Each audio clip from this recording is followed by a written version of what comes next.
Olá, sejam bem-vindos. Hoje nós vamos abordar o tema Mãos Limpas. Está no capítulo 74 da obra Caminho, Verdade e Vida. Recebemos para nos auxiliar neste tema Clementina Berno. Seja muito bem-vinda, Clementina. É sempre bom estar na tua companhia. Olá, sempre muito contente de poder participar. Agradeço o convite. Clementina, esse texto, que o Espírito Emmanuel, ao comentar a anotação que está em Atos dos Apóstolos, e Deus, pelas mãos de Paulo, fazia maravilhas extraordinárias, Atos dos Apóstolos, capítulo 19, versículo 11, traz para nossa compreensão o significado de mãos limpas, por vezes referidas no Evangelho. Pode nos falar um pouco sobre isso?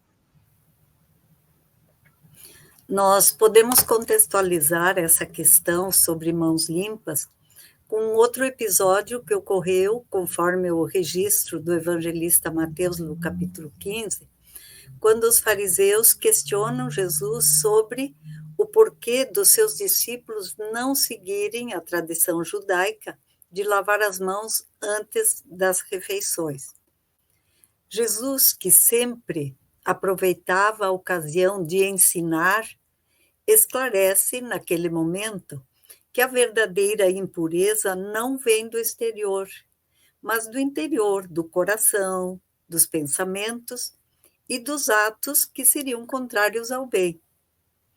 Evidentemente, Jesus não estava recomendando que não se tivesse o devido cuidado com a higiene, nas mais diversas ocasiões.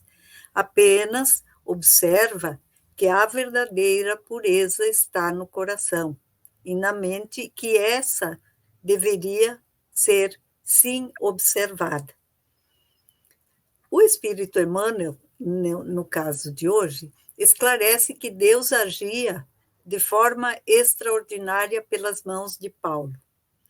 Então, os verdadeiros discípulos do Cristo, ou seja, aqueles que se dedicam ao serviço do bem, atuam em nome de Deus, deixando claro que os favores, as bênçãos do auxílio que recebemos promanam de Deus.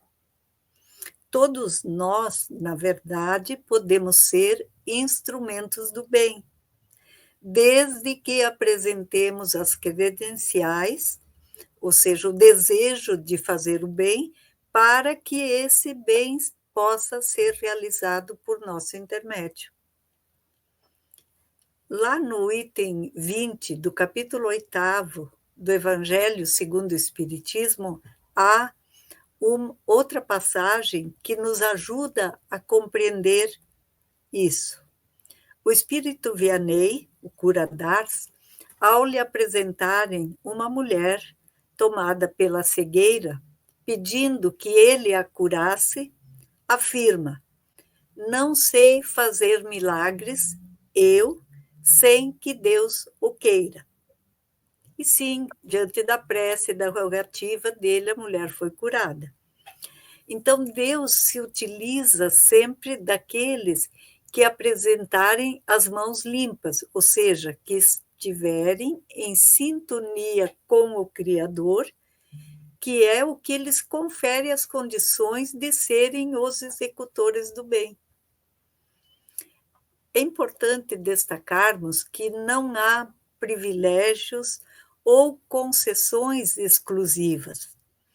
Cada um adquire as condições pelo seu esforço, pela sua renovação, pela sua abnegação, pelo desprendimento de si mesmo, sempre a benefício do próximo. Também vamos encontrar na questão 642, que é importante lembrarmos do Livro dos Espíritos, o codificador Allan Kardec indaga aos espíritos superiores se, para agradar a Deus e assegurar a sua posição futura, bastará ao homem não praticar o mal. E a resposta dos benfeitores espirituais, bem sucinta, mas muito clara, nos diz que não, cumpre-lhe ao homem, né, fazer todo o bem no limite de suas forças, porquanto responderá por todo o mal que haja resultado de não haver praticado o bem. Ou seja, fazermos o bem é uma obrigação de todos nós. E vamos lembrar que Paulo de Tarso foi rabino famoso em Jerusalém, tivera cargos importantes e de muito reconhecimento entre os homens. No entanto, para que ele chegasse a ser o instrumento da misericórdia divina, ou seja, para que o Pai realizasse o bem por seu intermédio, nós sabemos que ele sofreu muitas humilhações e dispôs-se a todos os sacrifícios para o bem do semelhante. Então, era, sim, um instrumento com as mãos limpas para a execução do bem.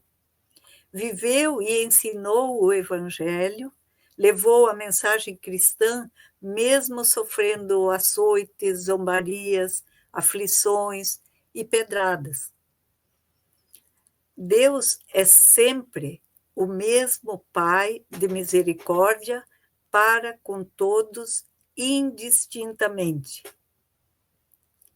Porém, para que a sua misericórdia possa chegar a todos aqueles que necessitam, para que os serviços edificantes se realizem, pede mãos limpas.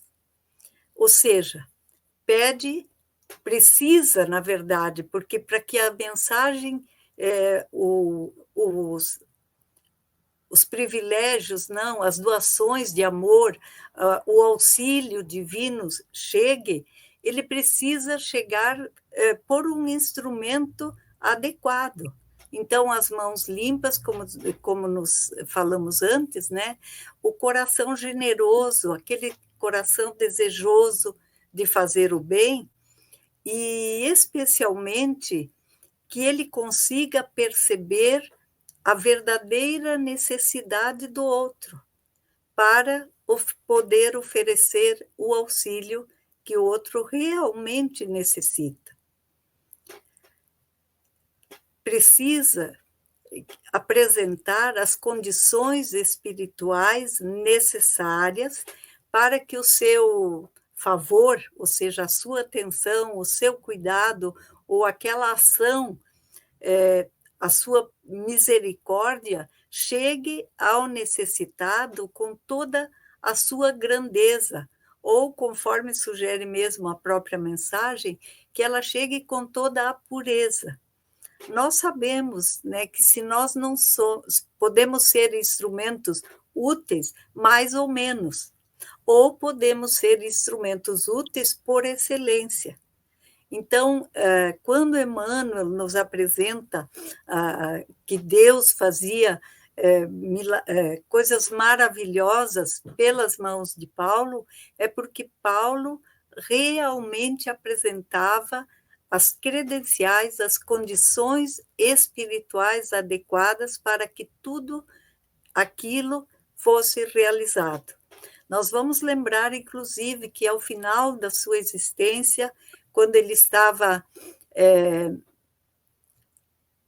preso, e Lucas se aproxima dele e falava, mas como que Deus permitia isso, se ele estava a serviço do Criador, e que eles iam fazer de tudo para que ele fosse liberto, e ele disse que não, que ele estava ali porque necessitava, e que ele assim teria tempo para escrever as suas epístolas maravilhosas, e nunca abandonou seu tear humilde até que a velhice do corpo o impedisse do trabalho.